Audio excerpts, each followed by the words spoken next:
years of hate.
Once upon a midnight dreary, while I pondered, weak and weary, over many a quaint and curious volume of forgotten lore, while I nodded, nearly napping, suddenly there came a tapping, as of someone gently rapping, tapping at my chamber door.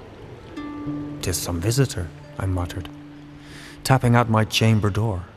Only this, and nothing more." Ah, distinctly I remember it was in a bleak December, and each separate dying ember wrought its ghost upon the floor.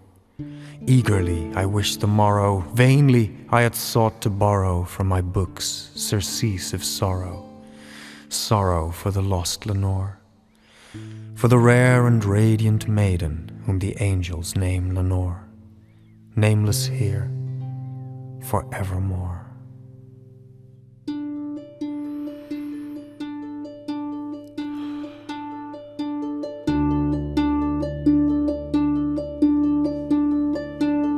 And the silken, sad, uncertain rustling of each purple curtain thrilled me, filled me with fantastic terrors never felt before.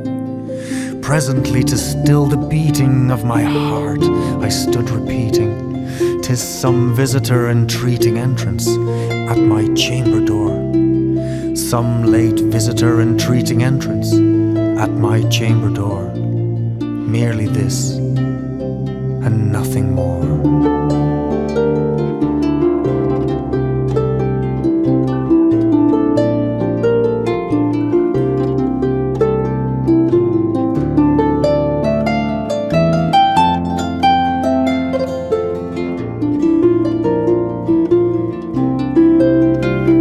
Out into the darkness peering, long I stood there wandering, fearing, doubting, dreaming dreams no mortal ever dared to dream before. But the silence was unbroken, and the stillness gave no token, and the only word there spoken was the whispered word Lenore. This I whispered, and an echo murmured back the word Lenore. Merely this, and nothing more. Back into the chamber turning, all my soul within me burning. Soon again I heard a tapping, somewhat louder than before. Surely, said I, surely that is someone at my window lattice. Let me see then what thereat is, and this mystery explore. Let my heart be still a moment, and this mystery explore. 'Tis the wind, and nothing more. Open wide I flung the shutter, when with many a flirt and flutter in there stepped a stately raven of the saintly days of yore. Not the least obeisance made he, not a minute stopped or stayed he, but with mien of lord or lady, perched above my chamber door, perched upon a bust of Eris, just above my chamber door, perched and sat, and nothing more.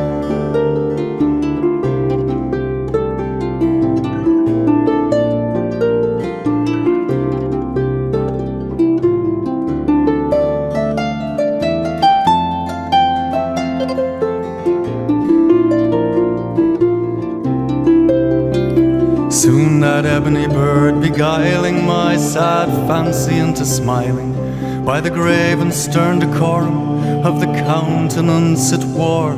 Though thy crest be shorn and shaven, thou, I said, art sure no craven, ghastly, grim and ancient raven, wandering on the nightly shore. Tell me what thy lordly name is on this night's Plutonian shore.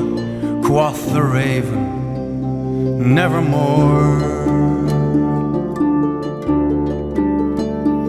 Now the raven sitting lonely on that placid bust spoke only that one word, as if his soul in that one word he did outpour. Nothing further than he uttered, not a feather than he fluttered, till I scarcely more than muttered, other friends have gone before. On the morrow he will leave me, as my hopes have flown before. Quoth the raven, nevermore. Then methought the air grew denser, perfumed by an unseen censer, swung by seraphim whose footfalls tinkled on the tufted floor. Once more on the velvet sinking, I betook myself to linking fancy on to fancy, thinking what this ominous bird of yore, what this grim, ungainly, ghastly, gaunt and ominous bird of yore meant and croaking, nevermore.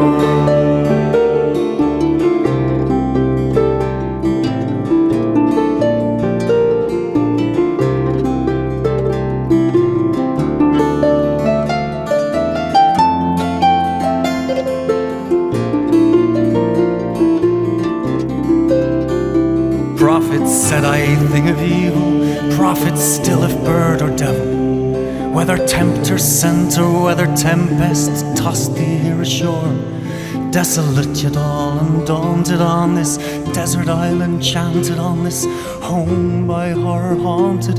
Tell me truly, I implore, is there balm in Gilead? Tell me, I implore, quoth the raven, nevermore. Prophets said I thing of evil, prophets still if bird or devil, by that heaven stretched above us, by that God we both adore. Tell this soul with sorrow laden, if within the distant Aidenn it shall clasp a sainted maiden, whom the angels name Lenore. Clasp her air and radiant maiden, whom the angels name Lenore. Quoth the raven, nevermore. That word or sign in parting, bird or fiend, I shrieked upstarting. Get thee back into the tempest and the night's Plutonian shore. Leave no black plume as a token of that lie thy soul has spoken. Leave my loneliness unbroken, quit the bust above my door. Take thy beak from out my heart and take thy form from off my door. Quoth the raven, nevermore.